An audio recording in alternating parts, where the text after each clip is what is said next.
करना। तो ऐसे भक्ति करनी ऐसे की जाती है, जैसे हमें बताया गया है 4 नियम, सुबह मंगल आरती करनी है, 16 माला का जप करना है। तो ये नियम दिए गए हैं, ऐसे ही ये भी बताते हैं, तो उसी से ही मतलब उन्हीं का ही अनुसरण हमें करना चाहिए। हरे कृष्णा। प्रभु जी और कोई आप ऐड करना चाहे तो कर सकते, मेरे में तो इतनी बुद्धि थी, मैंने समझा दी जो है ये वो। हरे कृष्णा।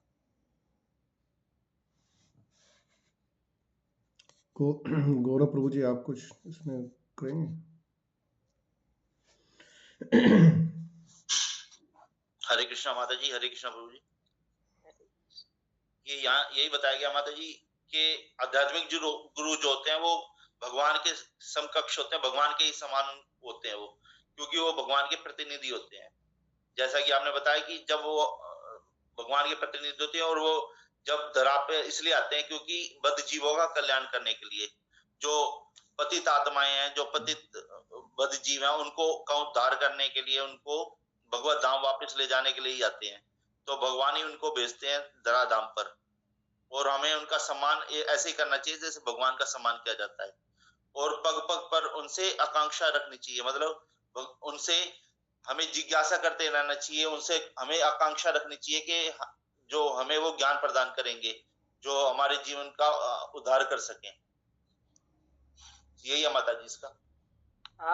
यार इसमें ये भी है फिर मुझे, जो हमें किसी भी मतलब आध्यात्मिक गुरु से ईर्ष्या नहीं करनी चाहिए कि ये अच्छा है ये बुरा है, मतलब किसी के गुरु के प्रति हमें ऐसा अपराध नहीं करना चाहिए, क्योंकि सारे गुरु एक समान ही है, हमें उसको सबको एक समान ही समझना चाहिए।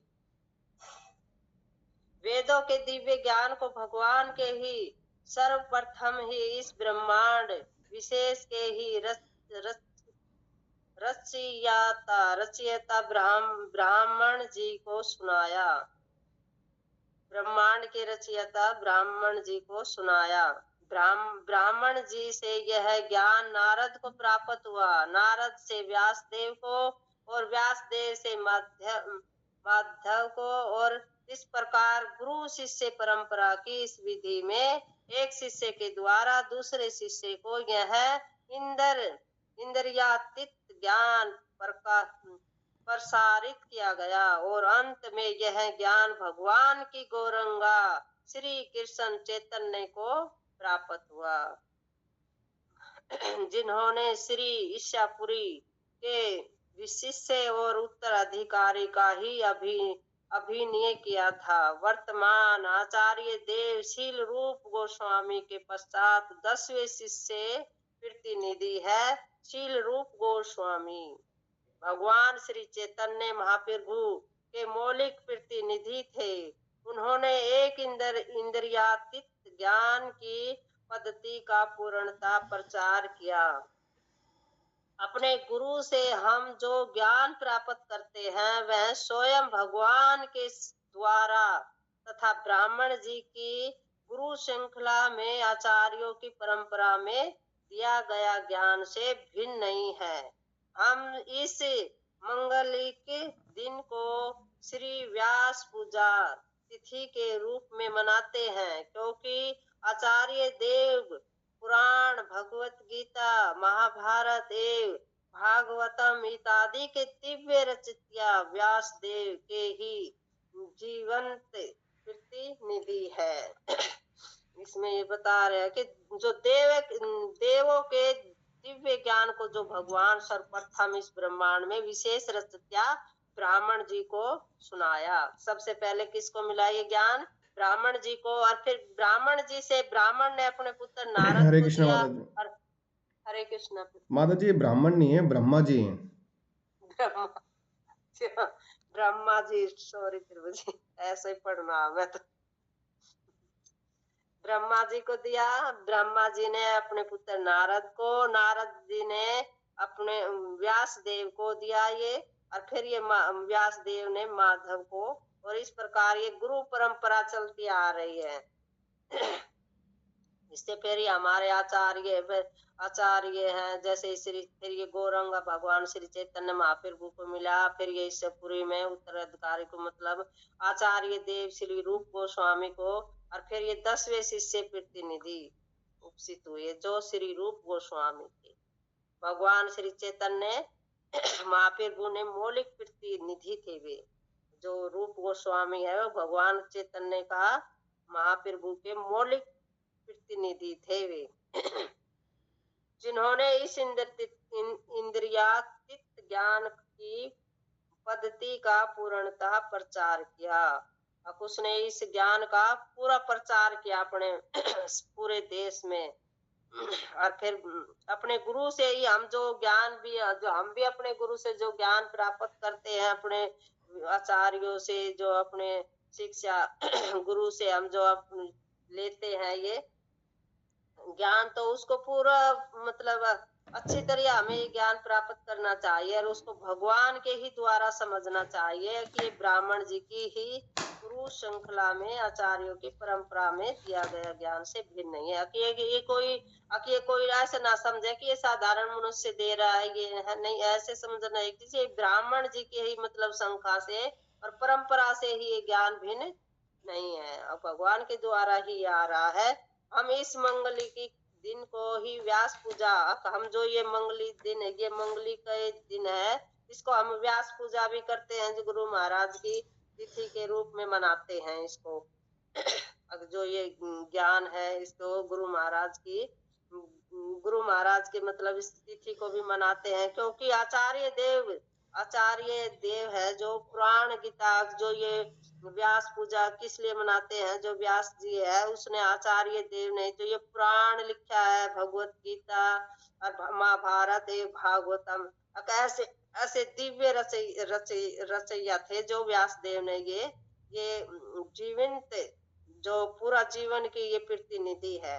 हम इन्हें पढ़ेंगे तो हमारा इनसे उद्धार होगा, क्योंकि इनमें ये ऐसे साधारण ये बुक नहीं है, ये इसमें कहते हैं साथ साथ इसमें भगवान है।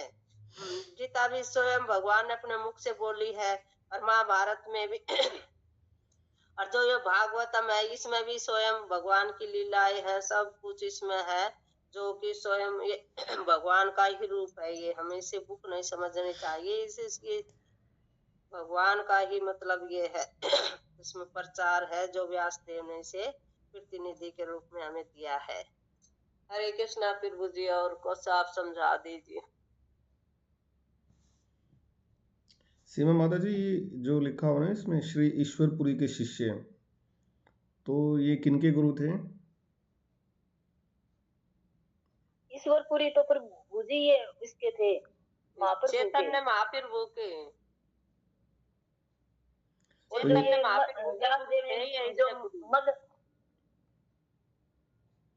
उनसे दीक्षा ली थी ना चैतन्य महाप्रभु ने ईश्वरपुरी से। अच्छा, तो यहाँ पर ये जो लाइन आई हुई है, यह है ज्ञान भगवान श्री गौरांग श्री कृष्ण चैतन्य को प्राप्त हुआ, जिन्होंने श्री ईश्वरपुरी के शिष्य और उत्तराधिकारी का अभिनय किया था।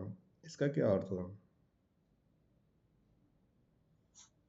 प्रभु जी उनसे दीक्षा ली थी तो वो उनके शिष्य हो गए ना प्रभु जी। उत्तराधिकारी का भी नहीं, तो मतलब शिष्य हो गए, तो उन्हीं की जो परंपरा है उसी में तो वो आगे आए ना। जैसे चैतन्य महाप्रभु फिर उनसे जो है ये उन्होंने फिर अपनी ये शिक्षा है जो इनको दी थी रूप गोस्वामी को। नहीं, यहाँ पर उत्तराधिकारी का अभिनय किया, इसका क्या तात्पर्य है?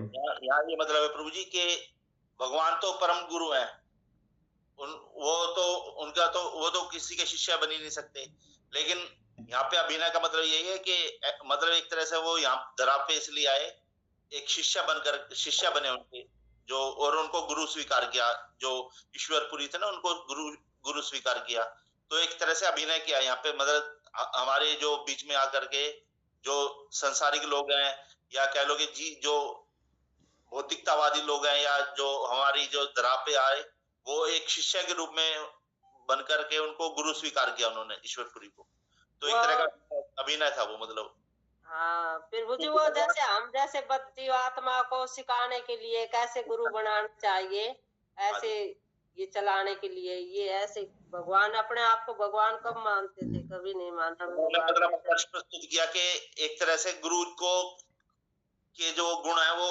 ईश्वरपुरी जो थे उनको, उनके अंदर जो गुण थे ना, वो उनको ऐसे गुरु को हमें स्वीकार करना चाहिए, और एक शिष्य को कैसे किस तरह व्यवहार करना चाहिए गुरु के साथ और उनकी आज्ञा का किस तरह पालन करना चाहिए।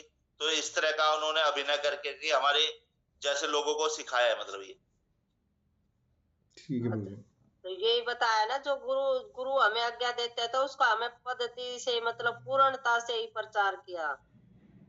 जो मौलिक प्रतिनिधि थे उन्होंने इंद्रियातीत ज्ञान की पूर्णता प्रचार किया।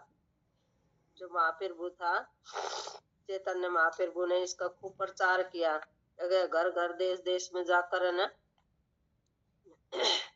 आगे करो प्रभु जी। जी प्रभु। ये ऐसे ही है प्रभु जी, जैसे कि जैसे भगवान राम ने जो ना वो अग्नि को दे दिया था सीता माता को, पहले जब रावण ने हरण करना था ना, तो एक तरह से वो अभिनय था कि भाई जैसे कि लोगों को दिखाने के लिए कि सीता जो है वो हर ली गई है रावण के द्वारा, लेकिन वास्तविकता में वो अग्निदेव को दे दी थी उन्होंने, और जनता के सामने अभिनय किया कि तुम्हें जो है अग्नि परीक्षा देनी होगी। तो छाया सीता माता थी ना, तो एक तरह का अभिनय था कि भाई संसार को दिखाने के लिए कि अब जो है वो अग्नि में वो हो गई है, पवित्र हो गई है। तो एक तरह की परीक्षा ली थी उन्होंने, जबकि उन्होंने अग्नि से वापस लिया था सीता माता को। जी फिर यहाँ पे प्रभु जी एक चीज़ और मेरे को लग रही है, जैसे कि यहाँ पर जो लाइन श्रील प्रभुपाद जी ने लिखा है श्री रूप गोस्वामी के लिए, श्री रूप गोस्वामी भगवान चैतन्य महाप्रभु के मौलिक प्रतिनिधि थे, जिन्होंने इस इंद्रियातीत ज्ञान की पद्धति का संपूर्ण प्रचार किया। हालांकि हमारे सिख 6 गोस्वामी हैं, उसमें से श्री रूप गोस्वामी मुख्य हैं, क्योंकि भगवान चैतन्य महाप्रभु ने सिर्फ और सिर्फ शिष्टाष्टकम ही लिखा है। उसके अलावा उन्होंने बहुत ग्रंथ लिखे व्याकरण से संबंधित और बहुत, लेकिन उनके एक मित्र थे जिन्होंने उनको अपनी एक ग्रंथ दिया कि आप मेरे इस ग्रंथ में बताइए क्या है। तो उन्होंने उन ग्रंथ को पढ़ा, और पढ़ने के बाद उन्होंने बोला कि तुमने ये पढ़ लिया ना, तो तुम अब मेरा ग्रंथ भी पढ़ो। तो महाप्रभु ने तो उनके ग्रंथ में कुछ त्रुटियां भी निकाल दी, लेकिन उनके मित्र जो कि व्याकरण में निपुण थे, वो उनके आंखों से अश्रु बहने लगे उनके ग्रंथ को पढ़ने के बाद। तो महाप्रभु बड़े ही विचलित हो गए कि क्या हुआ, ऐसे इसमें क्या लिखा हुआ है। बोले आपके ग्रंथ में तो एक गलती कोई निकाल नहीं सकता, तो आपका तो मेरे से भी बहुत ज़्यादा परफेक्ट है, तो अब मेरे ग्रंथ की तो कोई वैल्यू नहीं रही, तो अब मेरे ग्रंथ को कौन पढ़ेगा। तो महाप्रभु ने तभी ये प्रतिज्ञा ली कि मैं अपने जीवन काल में कोई भी ग्रंथ नहीं लिखूंगा, और उस ग्रंथ को भी उन्होंने गंगा नदी में प्रवाहित कर दिया।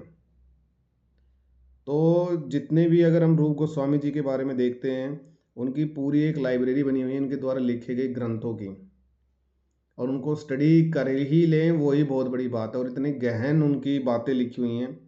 तो यहाँ पर एक महाप्रभु का रिफ्लेक्शन उनमें दिखता है, उनकी राइटिंग में, उनके बुक्स में दिखता है। तो इससे हम अंदाज़ा लगा सकते हैं, कभी अगर हम लोगों को यह सौभाग्य मिला कि हम उनकी पुस्तक को पढ़ पाएँ, पहली बात तो समझना ही बहुत बड़ी उपलब्धि होगी। पढ़ लिया और समझ में आ गया तो फिर तो कहना ही क्या है।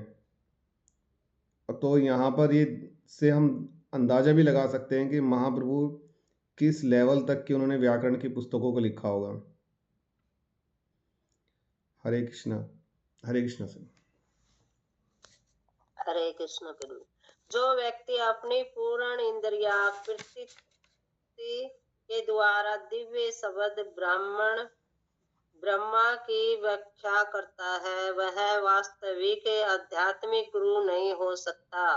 कारण यह है कि प्रामाणिक आचार्य के अधीन उचित प्रशिक्षण के अभाव में असद व्याख्याकार निश्चय ही श्री व्यास देव से ही मतभेद रखता है, जैसा कि मायावादी लोग करते हैं। श्री व्यास देव वैदिक प्रकाश के प्रधान अधिकारी महाजन है, इसलिए असद व्याख्याकार को गुरु या आचार्य के रूप में नहीं स्वीकार किया जा सकता, भले ही उस व्यक्ति में भौतिक ज्ञान प्राप्त करने की पूरी योग्यताएं विद्यमान हो, जैसा कि पद्म पुराण में कहा गया है। तो इसमें क्या बता रहा है, जो व्यक्ति मतलब पूर्ण इंद्रिया के द्वारा ही जो दिव्य शब्द का ब्राह्मण व्याख्या करता है तो वास्तविक आध्यात्मिक गुरु नहीं हो सकता। अब जिसको पूरे इंद्र तृप्ति में ही मतलब दिव्य शब्द ब्राह्मण की व्याख्या करता है वह वास्तविक हरे आध्यात्मिक कृष्णा गुरु। माता जी। जी प्रभु जी। माता जी यहाँ पर ये दिव्य शब्द ब्रह्म है, ब्राह्मण नहीं है। माता जी लग रहा है आपको आज ब्राह्मणों से अत्यंत लगाव सा हो गया है। चाह चाह करके जहाँ भी ब आपको दिख जाए बस आपको ब्राह्मण लग रहा है। आप ब्राह्मण दीक्षा की तैयारी में लग रही हैं अभी से ही।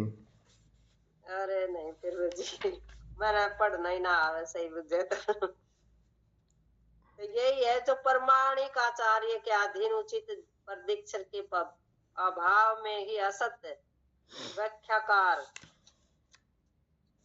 व्याख्याकार निश्चय ही मतलब जो व्यास देव से जो मतभेद रखता है।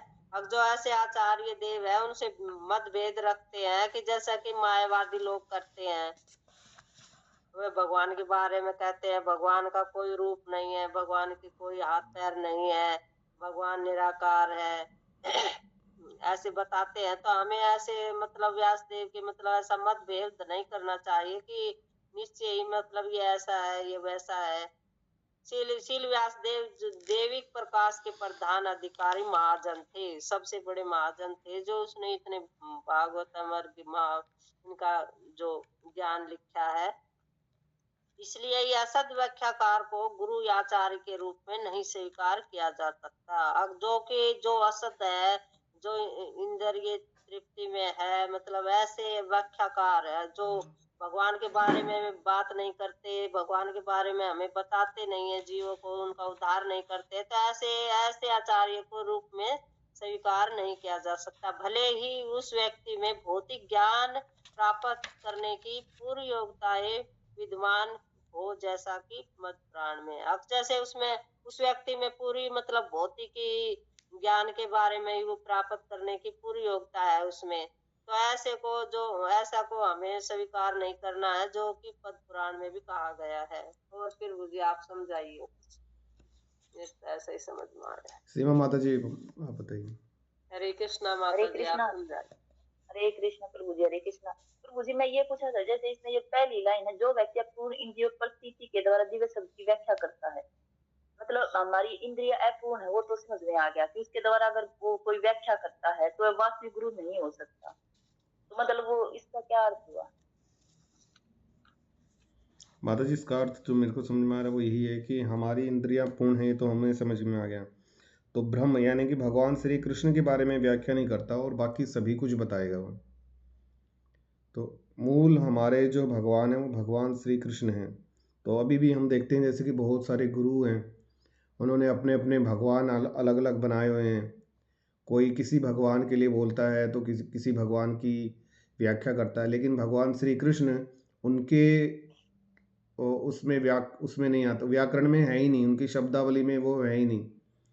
तो ये क्या होगा, ये मायावादी हो गया, क्योंकि वो जो भी फेस्टिवल या कुछ ऐसा सेलिब्रेट करेंगे वो माया के अंडर में कंट्रोल में रहेंगे। कोई जैसे किसी भी देवी देवताओं को प्रमुख मान करके उनका पालन करते हैं, तो ये मायावादी काइंड ऑफ हो गए। तो वो वास्तविक आध्यात्मिक गुरु नहीं हो सकते, यही है। और इसका कारण भी वो बता रहे हैं कि आचार्य के अधीन उचित प्रशिक्षण के उनको अभाव में ही ऐसा रहा कि उनको प्रॉपर गाइडेंस ही नहीं मिली। इसके दो कारण हो सकते हैं। नंबर 1 जैसे प्रभुपाद जी ने बताया कि उनको अच्छे से गाइडेंस नहीं मिली, और नंबर 2 उन्होंने खुद ही अपने आप को बहुत जल्दी फ्लैश में लाने के लिए, यानी कि पब्लिकली लाने के लिए, अपने को प्रसिद्ध करने के लिए, धन अर्जित करने के लिए थोड़ी सी विद्या को ले लिया और उसके बाद उसी का उन्होंने प्रचार किया और भोली भाली जनता को उन्होंने अंधेरे में रखा। जैसे एक कहानी भी आती है इसके बारे में कि श्रील भक्ति विनोद ठाकुर जी के यहाँ पर एक व्यक्ति आए जो कि अंग्रेज के जासूस थे, उन्होंने वैष्णव परिधान लेकर के उनके पास आकर के बोला कि आपके यहाँ पर एक कोई महाराज हैं जो अपने आप को भगवान कहते हैं। तो महाराज तो सब जानते थे कि कौन है, उन्होंने बता भी दिया उनको कि आप अंग्रेजों के वहाँ से आए हैं, लेकिन क्योंकि यहाँ पर भगवान की बात आई है तो मैं एक बार उनसे ज़रूर मिलूँगा।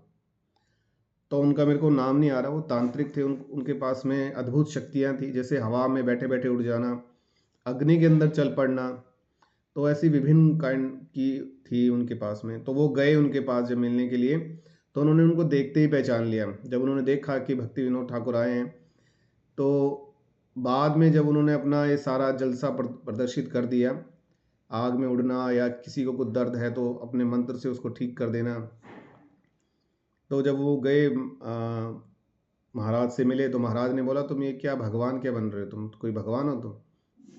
तो बोले मैं भगवान बन रहा हूँ, इसमें आपको क्या आपत्ति है, मैं दूसरों का तो भला कर रहा हूँ ना, तो आप इससे दूर रहे। न बोले नहीं, जहाँ मेरे भगवान के बदले आप उसको बदलोगे ना तो मैं फिर चुप नहीं रहूँगा। तो वो कुछ अपनी शक्तियाँ करके दिखाते हैं उनको कि देखो मैं ऐसे कर सकता हूँ, तो मेरे में गुण हैं। तो महाराज बोलते हैं ठीक है, आप एक काम करो कि आप अपनी हाथ से एक पत्थर की तरफ इशारा करके बोलते हैं उठा के रख सकते हो, तो वो चुप हो जाते हैं। तो बोले तुम कहाँ हो? तो भगवान ने तो अपने चितली उंगली के ऊपर गोवर्धन पर्वत को उठा के रखा, वो भी 7 दिन और 7 रातें। तो वो इस बात से चिढ़ जाता है, तो वो उनको चैलेंज करता है कि अगर आप में हिम्मत है तो आप मेरे को मेरे इस सत्ता को, मतलब इस एम्पायर को हटा के दिखाओ। तो महाराज बोले ठीक है। तो महाराज क्या करते हैं, उसी की गुफा के सामने अब श्रीमद् भागवतम गीता पढ़ने लगते हैं। तो सभी लोगों में ये हो जाता है कि हाँ भी भक्ति विनोद ठाकुर जी ने उनको चैलेंज किया है, तो आसपास के लोग आकर के देखने लग जाते हैं। तो यहाँ पर उनकी इज्जत के ऊपर बात आ जाती है, जो भगवान बने हुए बैठे थे, कि अगर इसने मेरे सत्ता को डगमगा दिया तो कोई तो मेरे पास आएगा नहीं। तो हर प्रयास करते हैं उनको हटाने का, लेकिन वो असफल रहते हैं उसमें। फिर अंत में वो हार करके कृत्या करके एक राक्षसी होती है जो कि काले जादू से उत्पन्न की जाती है, और उसका मुख्य कार्य है कि आप जो उसको कार्य दोगे वो करेगी ही करेगी। अगर वो उस कार्य को जहाँ भेजा गया करने में असफल रही, कोई व्यवधान आ गया, तो वो जिसने भेजा है उसका समग्र विनाश कर डालेगी। तो वो अंत में हारते हुए बोलते हैं कि अब तो इसी का सहारा लेना पड़ेगा, और वो भेजते हैं। तो वहाँ पर श्रील भक्ति विनोद ठाकुर जी अपना आराम से बैठे गीता का पाठ कर रहे थे, तो वहाँ पर वो कृत्या आती है और उनके चारों तरफ घूमती हैं, उनको टच करने की भी कोशिश करती है, लेकिन भगवान ने एक ऐसा ओरा बना दिया था कि वो उसको टच तक नहीं कर पाती। तो कई देर ऐसे करने के बाद वो इतनी ज़्यादा परेशान हो जाती है, तड़प जाती है, कि वापस उसी के पास जाती है और उसके सारे उसको समग्र ख़त्म कर डालती है, सबको मार डालती है। तो यहाँ पर यही चीज़ बताया गया है, ये जो गुरु बन तो जाते हैं, थोड़े टाइम के लिए चमक भी जाएंगे, लेकिन उनका अंत बहुत ही ज़्यादा दुखदाई होता है। और इसका एग्जाम्पल हम अपने सामने भी देख सकते हैं कि बहुत सारे ऐसे हैं जो जेलों में जेल की रोटियां तोड़ रहे हैं। हाँ, फिर मुझे ये मैंने भी देखा था, ये अभिचरण सीरियल में हाँ, मैंने उसमें देखा भी था। ये दिया गया, अभिचरण में इसको बकायदा हाँ, दिखाया गया। जो भक्ति विनोद ठाकुर जो श्लोका का उच्चारण करते हैं, तो उसको चौगर्दुन एक सुरक्षा चक्कर बन गया था, जो उसको कति वो न कर सकी। और और ये वो इतने अपने आप को वो इतना ऊंचा उठा लेता था और अपनी शक्ति थे। और ये जो आगे सीरियल बनाया गया है, ये श्रील भक्ति चारू गोस्वामी महाराज ने ही बनाया है प्रभुपाद जी के ऊपर, जो कि उनके एक डिसाइपल थे। और महाराज का देहांत अभी कोरोना काल में अमेरिका के अंदर हुआ था, और बहुत ही उच्च कोटि के भक्त थे वो। और उनके बारे में मतलब ग्लोरिफिकेशन करना बड़ा ही मुश्किल है। बहुत ही सुंदर कीर्तन करते थे, बहुत ही अच्छे उनके लेक्चर होते थे, अगर आप उन्हें सुनेंगे तो बहुत आपको आनंद मिलेगा और बहुत कुछ सीखने को मिलेगा। हरे डरते कृष्ण। नहीं थे वे, फिर मुझे वो डरते नहीं थे, डट के सामना करते थे हर एक चीज का। हाँ, मतलब शुद्ध भक्त है ना, शुद्ध भक्त डरते नहीं, भगवान अभय दे देते हैं ना, हाँ जी। तो कभी डरते ही नहीं है वो लोग। हरे कृष्ण। माता जी आगे। जी प्रभु जी। संप्रदायिक विहाहीनास ये मंत्रा सते ही निष्फला मता है। अब जब तक आप गुरु शिष्य परंपरा के किसी भी प्रमाणिक गुरु के द्वारा मंत्र दीक्षा प्राप्त नहीं करते, तब तक प्राप्त किया गया मंत्र निष्फल रहता है। दूसरी ओर इस गुरु शिष्य परंपरा में आने वाले प्रमाणिक गुरु से जिस व्यक्ति ने श्रवण विधि के द्वारा दिव्य ज्ञान प्राप्त किया है और जिसके हृदय में वास्तविक आचार्य के प्रति सच्चे सम्मान की भावना है, उसको ही आपसे ही वैदिक ज्ञान का प्रकाश प्राप्त होना चाहिए। परंतु यह प्रकाश ज्ञानियों के ही सुखक ज्ञान मार्ग की पहुंच से स्थायी रूप से बाहर है, जैसा कि शेषतासर उपनिषद 6.33 में कहा गया है। तो इसमें यही बता रहे हैं, जो कि प्रमाणिक गुरु है और वो मंत्र दीक्षा प्राप्त नहीं करते तो वो क्या मंत्र निष्फल रहता है। जब प्रमाणिक गुरु से नहीं लेंगे तो वो मंत्र थोड़ी काम करेगा। हम ऐसे कहीं से मंत्र ले लेते हैं और उसको जपते हैं और किसी गुरु महाराज से नहीं लिया तो वो थोड़ी निष्फल हो जाएगा, वो तो उसका कोई प्रभाव नहीं रहेगा, शक्ति नहीं रहेगी उसमें। दूसरी ओर जो गुरु शिष्य परंपरा में आने वाले प्रमाणिक गुरु से ही जिस व्यक्ति ने श्रवण विधि, अब जिसने श्रवण विधि से ही जब मतलब सारे जो नियम बताए हैं उनके द्वारा जो दिव्य ज्ञान प्राप्त किया और जो हृदय में वास्तविक आचार्य के प्रति उनके हृदय में मतलब जैसे ये हमारे लिए ही बताया गया है, जैसे कि हम ही गुरु महाराज से दीक्षा की तरफ बढ़ रहे हैं तो उसमें हमारे हम गुरु महाराज के हमारे हृदय में कितना वो है भाव है उसका हमारे हृदय में, तो ही हम उसका ज्ञान प्राप्त होना चाहिए हमें तभी प्राप्त होना चाहिए, तभी वो ज्ञान प्राप्त होगा। परंतु यह प्रकाश ज्ञानियों के सुख ज्ञान मार्ग की पहुंच से स्थायी रूप से बाहर है। अब जो ये अज्ञानी है जो ये ज्ञानी है मतलब हम ये नहीं समझ सकते वे इतने ज्ञानी है कि उनके ज्ञान मार्ग से पहुंच से स्थायी रूप से बाहर है। अब उनमें हम मतलब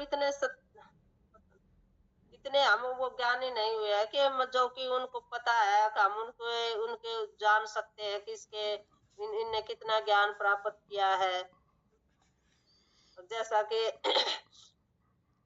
मतलब हमें इतनी बुद्धि नहीं है, पर हम जब अपने नियम पूर्वक विधि विधान से ही अपने गुरु को अपनाएंगे, अपने हृदय में उनका सम्मान करेंगे, भावना जो हमारी लगन रहेगी हमें गुरु दीक्षा लेनी है, गुरु के प्रति हमारा कितना भाव है, तो ये वही बताया गया है इसमें प्रभु जी। और कुछ आप बता दीजिए। सीमा माता जी आपको बताइए। हाँ जी गौरव प्रभु जी, आप बताइए। कुछ ऐड करना चाहेंगे प्रभु जी आप? यहाँ यही बात है प्रभु जी की जो गुरु शिष्य परंपरा से आते हैं ना प्रमाणिक गुरु, वो ही दीक्षा प्रदान करने के अधिकारी होते हैं सही मायने में। यदि हम गुरु शिष्य परंपरा से नहीं आते कोई गुरु और उनसे दीक्षा लेंगे तो ना तो वो दीक्षा लेने का कोई मतलब है, ना ही कोई वो काम करेगा दीक्षा का जो मंत्र है। तो एक तो ये बात होगी। दूसरा, और जो गुरु शिष्य परंपरा से प्रमाणिक गुरु ने जिस व्यक्ति से श्रवण विधि के द्वारा दिव्य ज्ञान प्राप्त किया है, तो जो गुरु होते हैं जो पारंपरिक गुरु जो प्रमाणिक गुरु होते हैं वो गुरु शिष्य परंपरा से ही होने चाहिए और उन्होंने श्रवण विधि के द्वारा वो दिव्य ज्ञान प्राप्त किया होता है। जैसे कि हमारी गुरु वंदना में है ना दिव्य ज्ञान हृदय प्रकाशित, तो उनके खुद के भी दिल जो हृदय में दिव्य ज्ञान प्रकाशित होता है और उनके अंदर ऐसी शक्ति होती है कि वो अपने शिष्य के अंदर भी वो हृदय के अपने शिष्य के हृदय में भी वो ज्ञान प्रकाशित करने की वो क्षमता रखते हैं। तो जो लेकिन वो तभी संभव है जब वो गुरु शिष्य परंपरा से आते हो, गुरु भी और शिष्य भी। तो इस तरह से गुरु वो ये कहलाने लायक है जो गुरु शिष्य परंपरा से आता हो। और वही उनका ही जो दिया हुआ मंत्र है वही फलीभूत होता है। किसी और परंपरा से जो आते हैं गुरु, ना तो उनको गुरु स्वीकार किया जा सकता है और ना ही वो फलीभूत हो सकता है उनके द्वारा दिया हुआ मंत्र। हरे कृष्णा प्रभु जी। हरे कृष्णा माता जी प्रभु। क्वेश्चन भी है ना माता जी, सीमा माता जी, है ना? हरे कृष्णा। हाँ जी माता जी, ये क्वेश्चन है, लेकिन उसमें तो जो मैं खुद क्वेश्चन, मुझे उसमें तो महामंत्र का बोला गया है ना, कि जो महामंत्र है और उसको अगर हम जपते, लेकिन इसमें जैसे मंत्र दीक्षा इसमें भी प्राप्त करते है हैं तो जैसे मंत्र ही है, हरि, इसमें भी मंत्र भी निष्फल होगा। तो इसका मतलब तो जो हरे कृष्ण का बिना दीक्षा के करते हैं तो निष्फल हो गया प्रभु। नहीं माता जी नहीं, ये वो तो बिल्कुल ऐसा वैसे जो नहीं है, मेरे को उसको प्रभावशाली तो है, पर जो गुरु महाराज से हम मंत्र दीक्षा लेते हैं तो वो और प्रभावशाली हो जाता है बढ़ के। हाँ, ये मेरे को ऐसा लगता है बिल्कुल ऐसे है जैसे कि हम लोग किसी छत के ऊपर अगर चढ़ें तो सीढ़ी होती है, बांस की सीढ़ी, आप लोग सभी जानते होंगे। तो गुरु महाराज वो सीढ़ी हैं, हम स्टेप बाय स्टेप आराम से पहुंच जाएंगे। लेकिन अगर कोई अप्रामाणिक गुरु के साथ जुड़ता है तो क्या है, जैसे बीच में जिनके ऊपर हम पैर रख के जो स्टेप हैं उनमें से कई स्टेप्स को हटा दें तो उसका पहुंचना मुश्किल है। या तो वो वहीं पे रुक जाएगा और या फिर वो कोशिश करेगा तो चोट खा लेगा कहीं ना कहीं। तो ठीक इसी प्रकार से है, गुरु से लिए गए जो प्रमाणिक गुरु हैं वो हमारे गुरु से दूसरे गुरु के पास, उनके पास से दूसरे, ऐसे करते करते जैसे यहाँ पर ब्रह्मा जी से नारद से और ये सीक्वेंस चला आ रहा है, तो ठीक ऐसे ही होता हुआ ये भगवान तक पहुँचते हैं। तो यही रीज़न आ रहा है। हालांकि हरे कृष्ण महामंत्र बिना गुरु के भी अगर हम करेंगे तो शक्ति तो उसमें है ही है, लेकिन उनका जो उद्धार और जो उसका कल्याण होगा तो हो सकता है इस जन्म में ना हो, अगले जन्म में उनको गुरु का आश्रय मिल पाए। किसी न किसी कारणवश ऐसा रहा हो कि ना इस बार नहीं तो अगली बार मिल पाए, तो प्रभावशाली तो वो रहता ही है।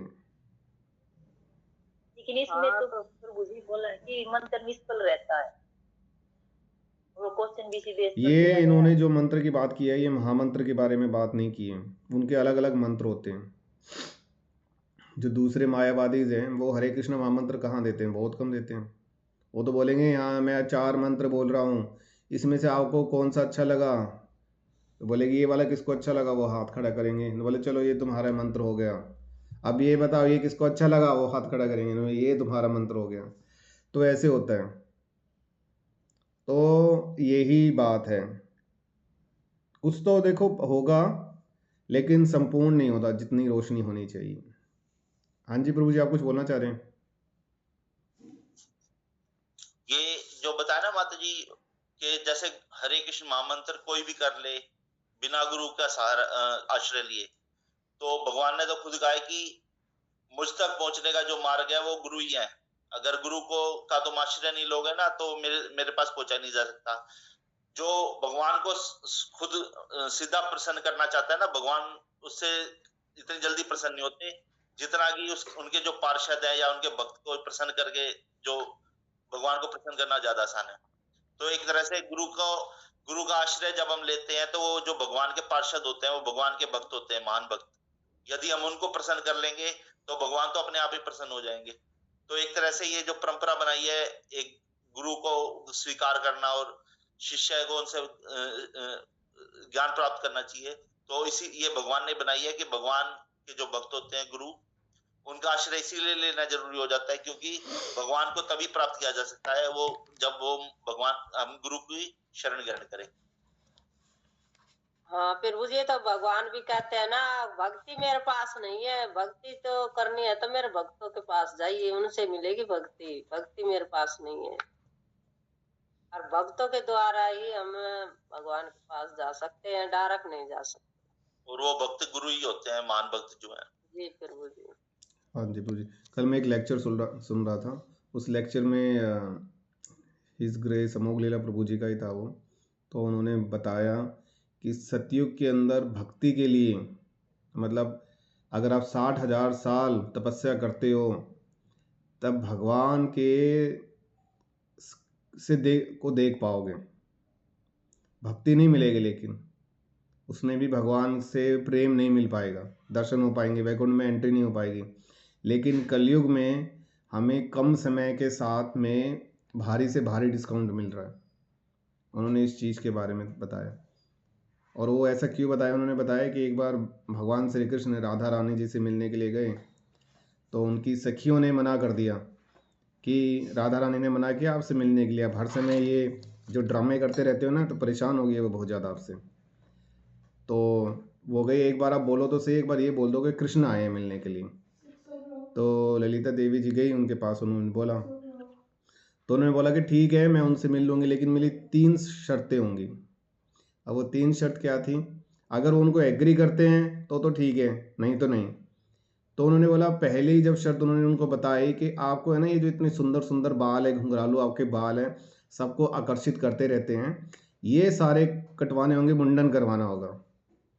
बोले ठीक है मैं करवा लूँगा ये। बोले दूसरी शर्त क्या है, बोले दूसरी शर्त ये है कि एक जो आपके पास आते हैं ना भक्ति के लिए, या आपसे जो विनती करते हैं, आप है ना उनकी परीक्षाएं बहुत लेते हो, तो आपको है ना उनकी परीक्षाएं नहीं लेनी, उनको सीधा है ना अप्रूव कर देना उनकी सारी बातों को। बोले ठीक है। और उन्होंने बोला तीसरा क्या है कि आपको घर घर जा कर के भगवान के नाम को फैलाना है। तो ये तीनों गुण जो हैं महाप्रभु के अंदर दिखाई देते हैं। तो प्रभु जी बता रहे थे कि यही वो क्वालिटीज़ थी जो भगवान को धरा पर अपने वादे को, अपने दिए गए प्रॉमिस को पूरे करने के लिए आना पड़ा। हरे कृष्ण। माता जी टाइम हो गया है। हरे कृष्ण।